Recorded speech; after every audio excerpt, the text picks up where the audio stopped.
Shalom, puji Tuhan. Bagi anak-anak Tuhan saat ini, ada satu berita sukacita, yaitu kita akan menayangkan seminar tentang apa? Yaitu tentang daya tahan tubuh yang kuat.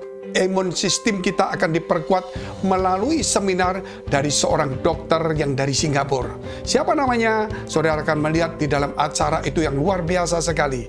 Supaya kita mendapatkan manfaat, supaya kita tidak menjadi bodoh, supaya kita tidak salah dalam kehidupan kita, supaya kita menjadi berkat bagi banyak orang, supaya saudara menjadi pulih segera, menjadi sembuh secepat mungkin, bahkan bisa terhindar, bahkan saudara menjadi kuat.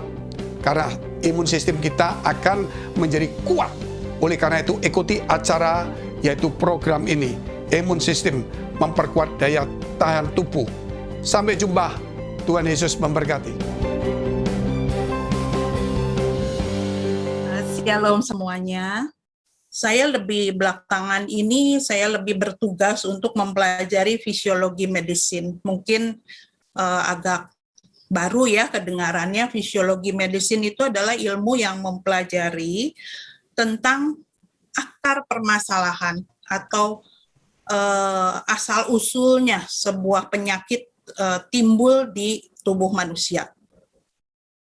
Kemudian terapinya juga unik, jadi bukan melulu mendiagnosa kemudian mengobati simptomnya atau gejalanya, tapi lebih kepada mengganti atau menambah bagian-bagian yang mulai turun di dalam tubuh. Misalnya vitamin. Vitamin itu jangan salah ya, bukan vitamin itu yang dipajang di Guardian atau di Century atau di toko-toko, tapi vitamin itu sebenarnya asalnya itu ada di dalam tubuh kita. Sejatinya itu ada di dalam tubuh kita. Dan dengan bertambahnya umur, polusi, maka vitamin ini turun di dalam tubuh kita. Itu sebabnya kita tambahkan dari luar. Kenapa begitu? Karena tubuh kita membutuhkannya. Ya, salah satunya yang terbesar kebutuhan vitamin ini adalah untuk mempertahankan daya tahan tubuh kita. Ya, kemudian apalagi yang bisa menurun? Mineral. Ya, jadi banyak kita tidak menyadari bahwa beberapa kondisi itu sebetulnya bukan penyakit, tetapi defisiensi. Itu kekurangan vitamin, kekurangan mineral yang menyebabkan daya tahan tubuh kita turun, merosot. Kalau daya tahan tubuh kita turun, tentunya mudah sekali kita terserang penyakit. Ya, jadi itulah bidang yang lebih saya tekuni belakangan ini, karena saya melihat selalu obat itu ada efek samping. Ya, obat diberikan itu selalu diikuti dengan efek samping, apalagi obat-obatan yang katanya harus minum seumur hidup. Ya, ada satu bukan keraguan, tapi saya kurang menyetujui bahwa kita harus minum obat-obatan tertentu sepanjang umur, ya, bertahun-tahun. Itu akan menyebabkan kita mengalami akibat dari efek samping yang berkepanjangan juga tentunya. Oke, saya ingin sedikit membawa kita menyajikan visual ya, untuk supaya kita semua lebih memori kita jadi lebih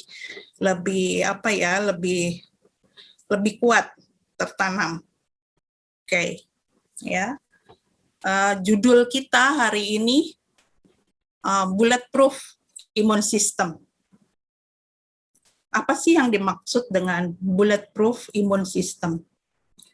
Ya, kalau kita terjemahkan, bulletproof itu berarti tidak tembus peluru ya. Sama dengan kalau waterproof, tidak tembus air. Di sini artian dari peluru ini adalah serangan-serangan dari bakteri, dari virus, atau dari organisme-organisme lain yang menyebabkan penyakit. Ya. Jadi ketika tubuh kita diserang oleh virus, bakteri, ataupun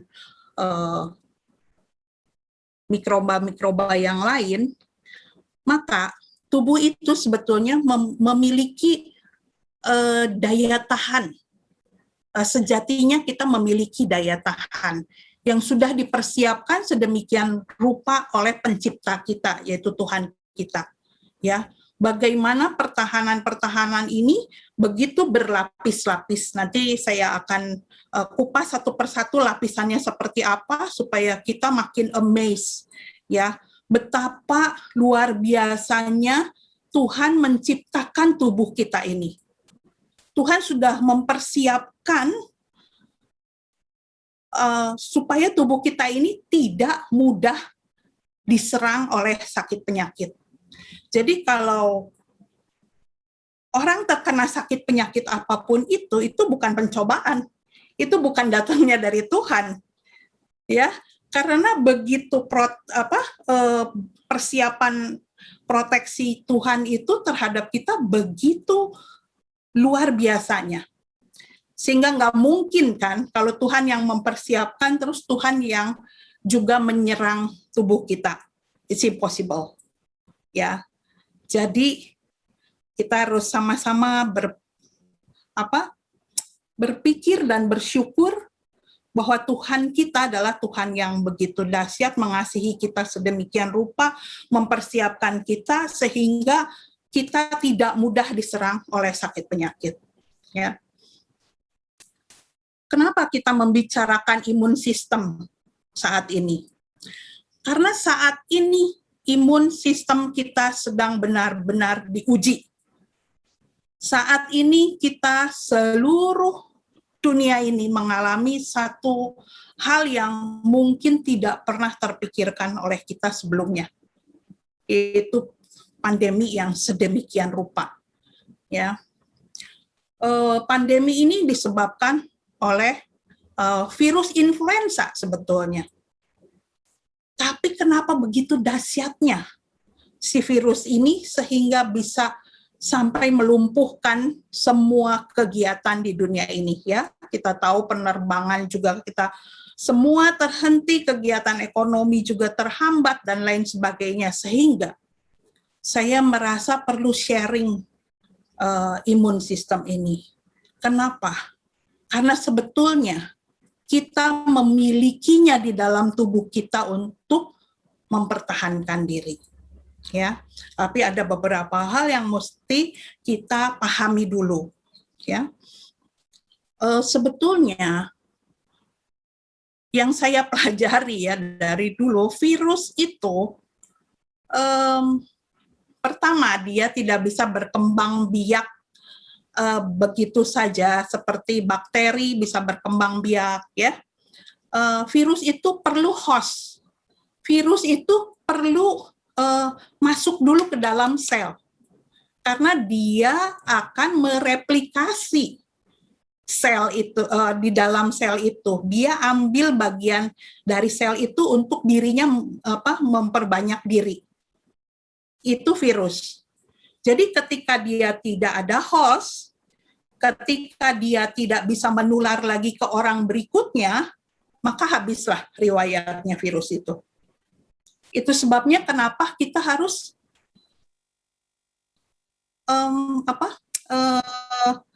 menjaga jarak satu dengan yang lainnya. Ya, itu sebabnya kenapa kita harus pakai masker. Itu sebabnya kenapa kita harus stay at home. Karena dengan terputusnya kesempatan si virus untuk mendapatkan host yang baru, maka kita sudah menghentikan kegiatan si virus itu. Nah, untuk itu sekarang jelas ya bahwa virus ini untuk memperbanyak diri, dia perlu host baru. Itu sebabnya kita harus sedemikian rupa mencegah virus ini berpindah dari satu orang ke orang lainnya. Ya, itu salah satu yang bisa kita lakukan saat ini. Dan virus ini sebetulnya bisa dikalahkan oleh daya tahan tubuh kita yang kita sebut imun sistem. Ya, jadi ketika si virus ini akan menduplikasi dirinya di dalam sel, kalau kondisi kita sehat, maka kegiatan duplikasi ini akan terhambat. Ya, jadi bukan obat-obatan dari luar yang bisa menghambat virus itu, tetapi daya tahan tubuh kita yang tinggi yang bisa menghambat duplikasi virus di dalam sel tubuh kita. Ya, itu sebabnya kita harus memiliki imunitas yang bulletproof, imunitas yang kuat, imunitas yang artinya begini, kalau seandainya pun kita tertular, seandainya pun virus ini masuk ke dalam tubuh kita, kemudian masuk ke dalam sel kita, dia tidak memiliki kesempatan jika tubuh kita ini, imun sistem kita ini baik, kuat. Ya. Jadi sekarang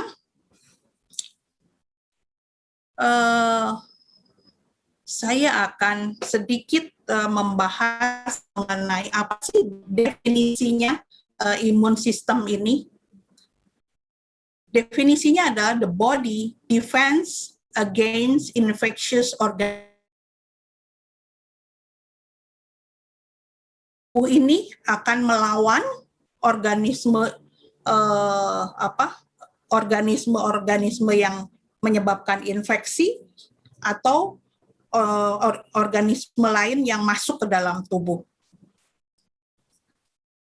Through a series of steps called the immune response.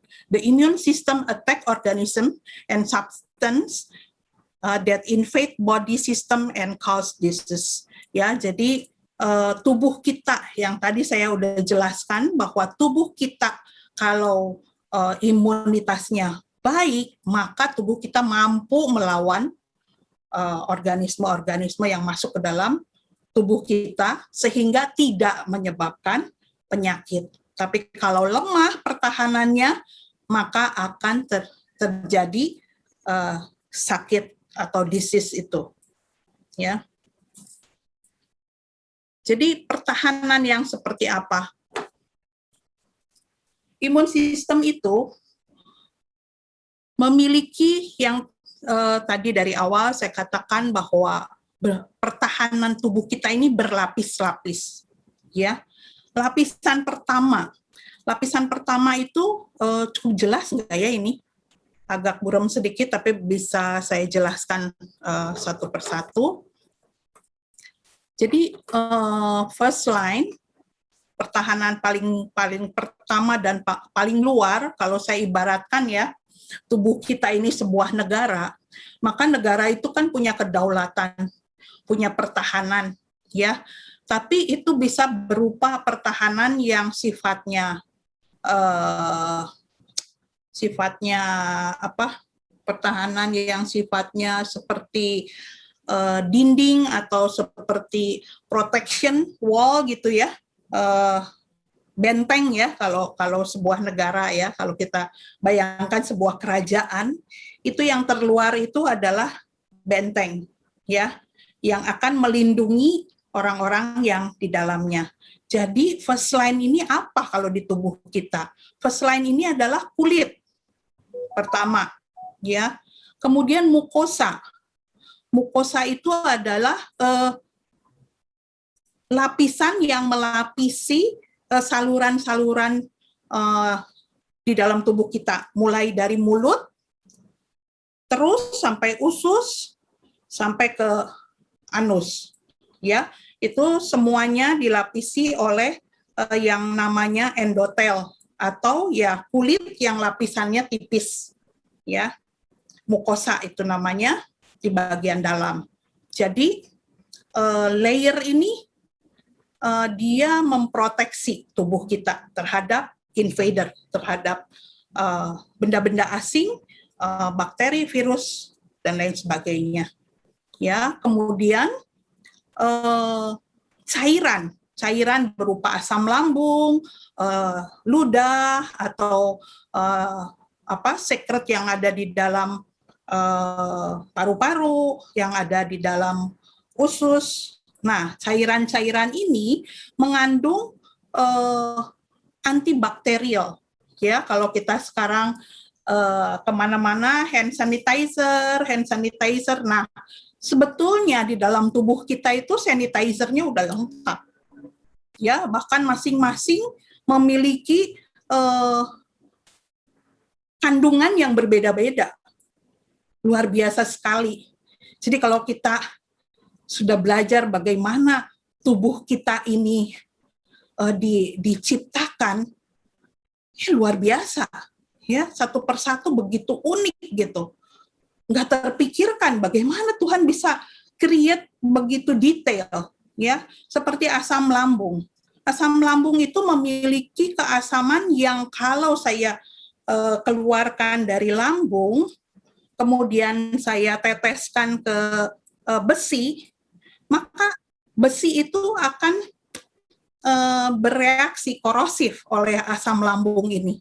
Jadi begitu hebatnya kenapa ketika dia di dalam lambung kita tidak rusak, ya, padahal keasamannya yang begitu tinggi sehingga besi aja bisa mengalami korosif. Nah, gunanya apa? Ini barrier yang lumayan kuat ya. Seringkali orang malahan ketakutan bahwa asam lambungnya ini tinggi. Jadi terus makan obat-obat obat-obat mah ya. Orang banyak yang berpikir bahwa minum air yang sifatnya basah. Ya, banyak kan sekarang dijual air-air yang sifatnya basah, katanya sehat buat tubuh. Tapi kalau kita melihat kepada sejatinya, ya, kepada bagaimana Tuhan menciptakannya, asam lambung ini didesain untuk membunuh bakteri yang masuk. Karena kita bisa bayangkan kalau kita makan bakso di abang-abang yang di pinggir jalan, di pinggir selokan, berapa banyak itu bakteri amuba yang ada di mangkok mie itu. Ya, kalau nggak ada asam lambung, pasti langsung hari itu juga kita diare dan langsung dibawa ke rumah sakit. Ya, tapi karena asam lambung ini sebagian besar bakteri ini sudah mati di situ. Ya, jadi first line ini, defense yang paling pertama ini cukup kuat. Ya, ada satu lagi normal flora. Normal flora ini adalah kita sebut istilah sehari-hari itu bakteri baik. Ya, karena kalau ada bakteri baik, ada bakteri jahat. Jadi ketika kita diare, ketika kolera, itu bakteri jahatnya lebih banyak daripada bakteri baiknya di usus kita. Maka akan terjadi seperti demikian. Ya, jadi itu pertahanan yang paling pertama. Kemudian pertahanan yang kedua tentunya kita tahu bahwa sel darah putih itu memiliki fungsi pertahanan yang cukup rumit di dalam tubuh kita, ya, di mana kita ketika diserang oleh bakteri atau virus, maka ketika mereka bisa melewati first line, ya, jadi mereka masuk ke tubuh kita, maka second line inilah yang akan bertahan, yang akan mempertahankan, ya. Apa yang terasa ketika second line ini sedang perang melawan bakteri atau virus itu tubuh kita akan demam, ya. Terus ada reaksi inflamasi, yaitu misalnya kemerahan, ya, kemudian bengkak, ya. Itu adalah tanda bahwa tubuh kita sedang melakukan perlawanan terhadap bakteri yang melewati first line, masuk ke second line. Jadi kita akan mengalami yang namanya demam, ya. Itu demam, pembengkakan, dan juga kemerahan, itu adalah ciri-ciri daripada pekerjaan second line ini. Kemudian, kalau virusnya ganas seperti saat sekarang ini, ya, seperti COVID, virus kebanyakan itu masuk ke dalam tubuh kita, sama seperti bakteri juga masuk ke dalam tubuh kita, menyebabkan reaksi inflamasi, reaksi mungkin alergi atau reaksi yang lain. Tapi virus yang seperti COVID ini adalah virus yang tidak dikenali oleh tubuh kita, ya. Itu sebabnya tergantung kepada seberapa kuat imunitas kita, ya. Tentunya dari katakanlah 100 orang, menurut penelitian saat ini 15-20% mengalami reaksi yang lebih berat.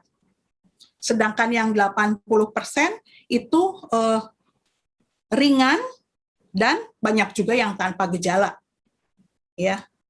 Ini apa sih yang membedakan kok orang kadang bisa ringan atau tanpa gejala, ringan, sedang, dan berat? Apa yang membedakan sehingga ini terjadi? Ya, tentu yang membedakan adalah daya tahan tubuhnya, imun sistemnya, ya.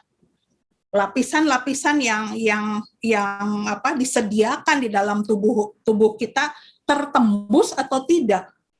Nah, ketika si virus ini akan menduplikasi dirinya di dalam sel, kalau kondisi kita sehat, maka kegiatan duplikasi ini akan terhambat, ya. Jadi bukan obat-obatan dari luar yang bisa menghambat virus itu, tetapi daya tahan tubuh kita yang tinggi yang bisa menghambat duplikasi virus di dalam sel tubuh kita.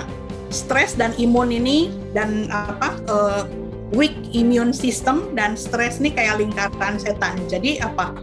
Kalau imun sistem kita lemah, bisa stres. Kalau kita stres, imun sistem kita bisa lemah.